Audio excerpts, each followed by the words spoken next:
Adobe Photoshop Tutorial Part 4. Subscribe now IR Teaching. crop tool.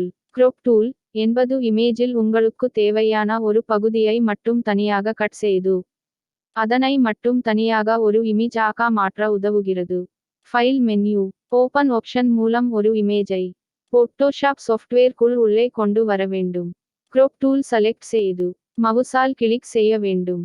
நீங்கள் கொண்டு வந்த இமேஜில் எந்த பகுதி உங்களுக்கு தனியாக தேவையோ அந்த பகுதியில் உங்கள் மவுஸை வைத்து அழுத்தி பிடித்து வலது பக்கம் நீங்கள் விரும்பிய தூரம் நகர்த்தி செலக்ட் செய்ய வேண்டும். மவுஸை விட்ட உடனே செலக்ட் செய்த பகுதி மட்டும் தனியாக காணப்படும். இந்த செலக்ட் ஆன பிறகு உங்கள் மவுஸில் வலது பக்கம் கிளிக் செய்து அதில் வரும் கிராப் என்ற ஆப்ஷனை செலக்ட் செய்ய வேண்டும். பகுதி மட்டும் தனியாக கட்டாகி வந்து விடும். செலக்ட் ஆகாத பகுதி மறைந்து விடும். முறை 2. கிராப் டூல் செலக்ட் செய்து இமேஜில் தேவையான பகுதியை செலக்ட் செய்ய வேண்டும். செலக்ட் ஆன பிறகு மவுஸில் டபுள் கிளிக் செய்யலாம் அல்லது கீபோர்டின் என்டர் கீ பிரஸ் செய்யலாம். இந்த முறையிலும் crop டூல்களை எளிமையாக்க பயன்படுத்தலாம். முறை 3.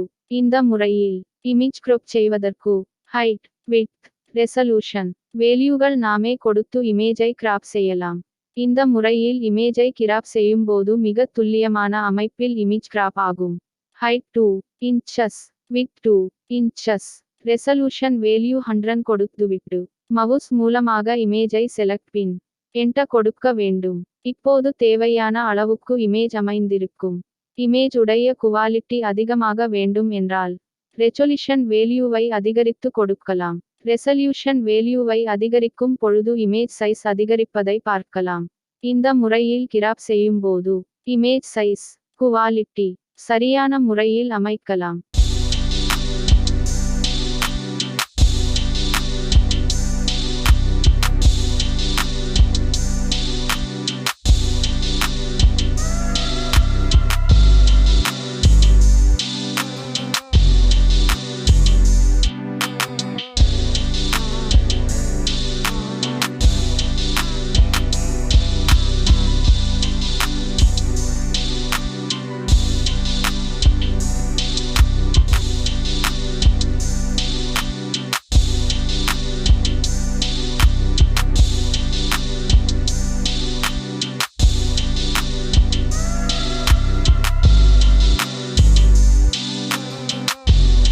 இந்த முறைகளை பயன்படுத்தி கிராப் டூலை எளிமையாக்க உபயோகிக்கலாம்.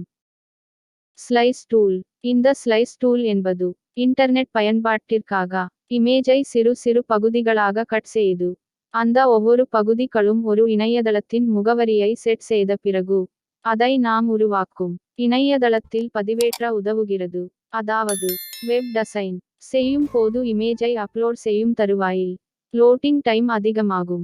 அதை குறைக்க ஒவ்வொரு பகுதியும் ஒவ்வொரு ஃபீலாக சேவ் செய்து ஒவ்வொரு ஃபைலும் தனித்தனியாக அப்லோட் ஆகும். இதனால் லோடிங் டைம் குறையும்.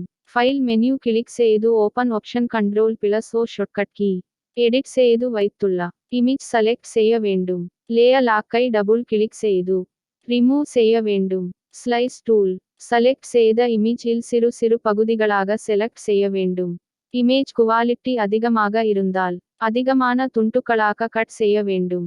முழுமையாக கட் செய்த பிறகு ஃபைல் மெனுவில் சேவ் ஃபார் வெப் என்ற ஆப்ஷனை கிளிக் செய்ய வேண்டும்.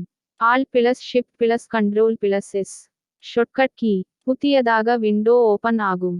அதில் சேவ் என்ற ஆப்ஷனை கிளிக் செய்ய வேண்டும். அதன் பிறகு ஃபைல் ஓபன் ஆகும். ஃபைல் நேம் கொடுக்க வேண்டும். சேவ் டைப்பில் HTML ஃபைலாக இருப்பதை பார்க்கலாம். HTML ஃபைல் என்பது இன்டர்நெட்டில் உபயோகப்படுத்தப்படும் ஃபைல் டைப் ஆகும். பின் சேவ் கொடுக்க வேண்டும். இமேஜாக சேவ் ஆகும். சேவ் லோட் ஆன பிறகு ஆட்டோமேட்டிக்காக நமது போட்டோஷாப் விண்டோ வியூ ஆகும். விண்டோவை மினிமைஸ் செய்து பார்த்தால் நம் சேவ் செய்த இமேஜை வெப் பேஜில் ஓபன் செய்து பார்க்கலாம். இன்டர்நெட்டில் நம் பதிவேற்றும் போது இந்த அமைப்பில் தான் இருக்கும் என்பதை இதன் மூலம் உறுதி செய்யலாம். இந்த அமைப்பை போன்று தான் இன்டர்நெட்டில் பதிவாகும்.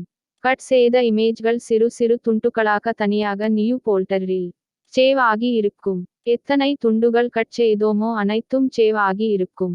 நம் செலக்ட் செய்த இமேஜை இன்டர்நெட்டில் பதிவேற்றும் வரையில் இந்த சிறு சிறு துண்டுகள் அனைத்தையும் டெலிட் ஆக்காமல் வைக்க வேண்டும். இந்த துண்டுகளில் ஏதேனும் ஒரு பகுதி அழிந்துவிட்டால் அது நம் வெப்பேஜில் உள்ள இமேஜில் அழிந்துவிடும். இப்பொழுது இந்த இமேஜை க்ளோஸ் செய்யலாம். கட் செய்த இமேஜை சேவ் கொடுத்தால் அதில் செலக்ட் செய்த மார்க் ரிமூவ் செய்ய முடியாது. திரும்பவும் பயன்படுத்த முடியாதவையாக அமையும். எனவே இந்த இமேஜை சேவ் கொடுக்காமல் க்ளோஸ் செய்யலாம். அடுத்த வீடியோவில் அடுத்தடுத்த டூல்ஸ் உபயோகங்கள் பற்றி பார்க்கலாம். தேங்க்ஸ் ஃபார் வாட்சிங் friends. Subscribe now I R teaching.